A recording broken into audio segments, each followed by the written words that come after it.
Matryoshka.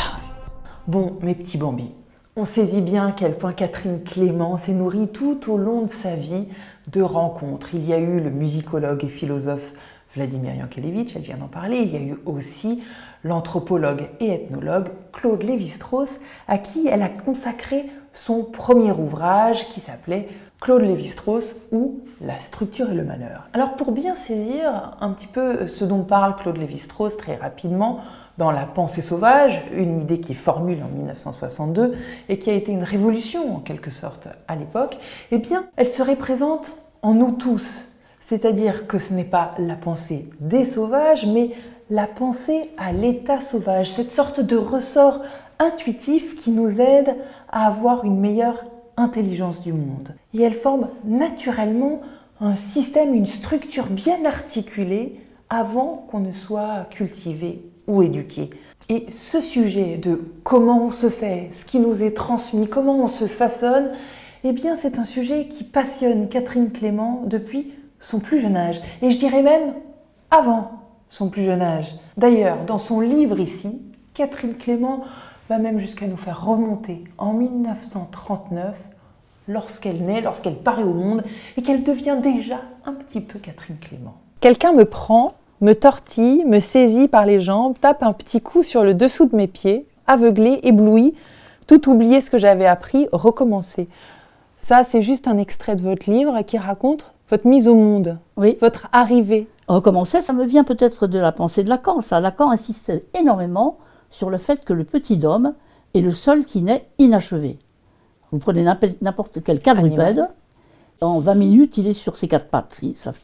Ça chancelle un peu, mais c'est sur ses quatre pattes. Le petit homme, il faut 3-4 ans pour qu'il soit à peu près, qu'il commence à se terminer, et notamment neurologiquement. Donc c'est ce décalage immense entre le petit homme et les petits des autres espèces fait que nous sommes humains. Donc c'est ça, réapprendre à se former entièrement. Lacan, c'est le petit homme qui n'est pas terminé. C'est quand même fondamental. C'est le seul qui est à ce point insisté sur cet aspect-là des choses. Toute son œuvre repose sur ça. S'il y a quelque chose qui vous reste de lui, c'est quoi? Des textes merveilleux qu'il a écrits à propos des psychiatres anglais. Ce sont des textes peu connus, c'est des textes de 1946-47. Ce qu'ont fait les psychiatres anglais pour intégrer dans l'armée des grands criminels. Comment ils ont fait pour intégrer dans l'armée des grands criminels? Là, il y a des choses absolument formidables. Et ça raconte quoi? Ça raconte comment les psychiatres anglais ont fait. Voilà, petit à petit, par petits pas. Et Lacan était très admiratif de ces procédés de réintégration. Lacan, il a traversé, entre autres, la période de l'antipsychiatrie, qui a été un très grand mouvement, que j'ai adoré, que j'ai vénéré, et dont je regrette qu'il soit terminé quand même. Et l'antipsychiatrie, c'était on n'enferme pas les fous, on fait avec, et on se sert de ce qu'ils offrent.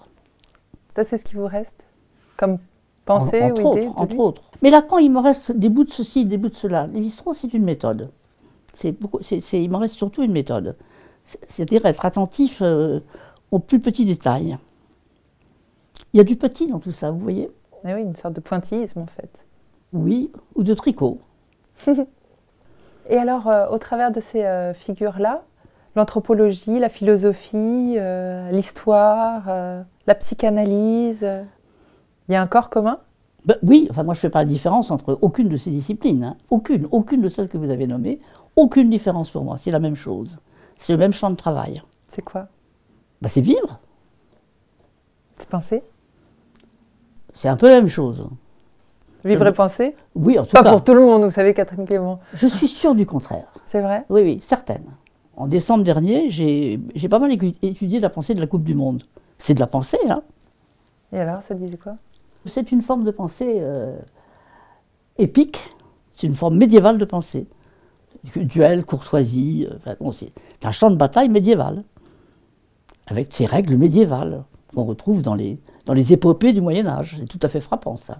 Les commentateurs ont relevé tous les gestes de courtoisie entre adversaires. Bon. Il y a aussi ce qu'a dit Zelensky, qui est très médiéval. Zelensky, il lui est arrivé de dire à la télévision, pour les étrangers, hein, qu'il était prêt à un duel physique avec Poutine. Ça, c'est le modèle du tournoi, quand même. Hein. On est dans une période où les plus vieux machins remontent. Moi, ça, je trouve ça formidable. Si ça pouvait participer à la paix, ce serait très bien. Le tournoi, c'est un bon truc. Hein. Pourquoi Parce que ça tue une personne en tout. Ça fait 50% des deux quand même. Non, ça tue une seule personne vivante au lieu d'en tuer des millions. C'est quand même beaucoup mieux. Donc c'est pas un retour en arrière finalement, le retour au modèle médiéval? Ça n'a pas tellement de sens en arrière, en avant, dans ce système de pensée. Rien, c'est Valéry qui a écrit ça. Nous autres civilisations, nous savons que nous sommes mortels. Ben, c'est faux. C'est faux. Il n'y a rien qui disparaît. Il y a toujours des machins très très vieux qui remontent. Il s'est gouré, Valéry.